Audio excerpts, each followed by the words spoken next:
cadre de cette vidéo sur l'économie circulaire, nous accueillons Emmanuel Barret qui va nous parler d'économie de fonctionnalité et d'éco-conception.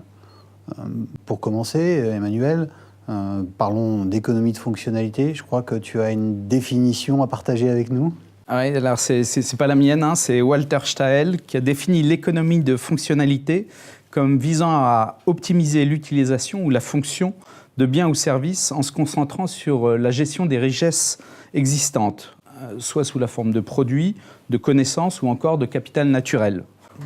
En résumé, ça fait quoi ça veut dire quoi? L'objectif, c'est de créer une valeur d'usage la plus élevée possible, pendant le plus longtemps possible, tout en consommant le moins de ressources matérielles ou d'énergie possible. Le but, c'est d'atteindre une meilleure compétitivité et une augmentation des revenus pour les entreprises. En gros, on arrête d'acheter des produits, ou en tout cas, on arrête d'acheter systématiquement des produits. Oui, on les loue, c'est l'usage qu'on va acheter, c'est plus le produit. D'accord. Il y a un exemple que tu peux nous citer pour illustrer cette définition? En informatique, on n'achète plus aujourd'hui de serveurs. Aujourd'hui, l'évolution du monde informatique va sur le cloud computing.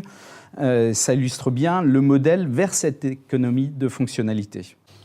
On est en train de parler pour le particulier que je suis du modèle Autolib. En fait, j'achète plus de voitures, mais quand j'ai besoin vraiment de me déplacer sur une distance significative, je prends une Autolib. Exactement, c'est l'Autolib, c'est le Vélib, c'est sur d'autres, c'est la location de linge.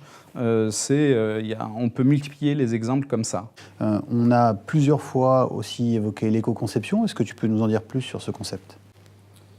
L'éco-conception, c'est de concevoir un produit ou un service de telle façon à ce qu'il soit éco-friendly, et c'est de le faire dès le départ.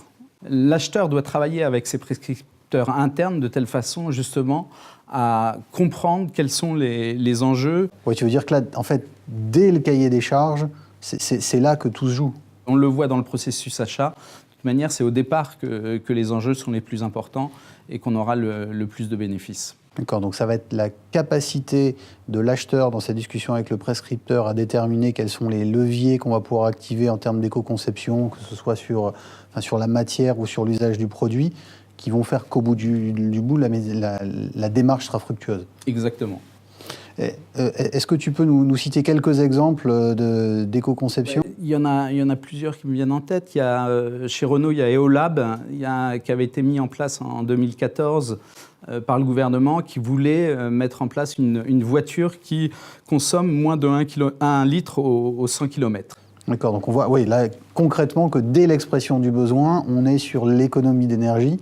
Et donc derrière, c'est au fournisseur, par son savoir-faire, de trouver des solutions qui vont permettre... C'est pas en interne chez Renault qu'ils ont trouvé les solutions, mais c'est en associant l'ensemble de leurs fournisseurs, Saint-Gobain, Parrot ou Michelin, de telle façon à trouver justement des solutions, des éco-innovations. C'est intéressant ce que tu dis, parce qu'en fait, on part d'une relation entre le prescripteur et son fournisseur, et ce même fournisseur, pour pouvoir y répondre, est obligé lui-même d'étendre l'écosystème auquel il va s'adresser pour pouvoir y répondre. Exactement. Et c'est important d'avoir justement des étroites relations.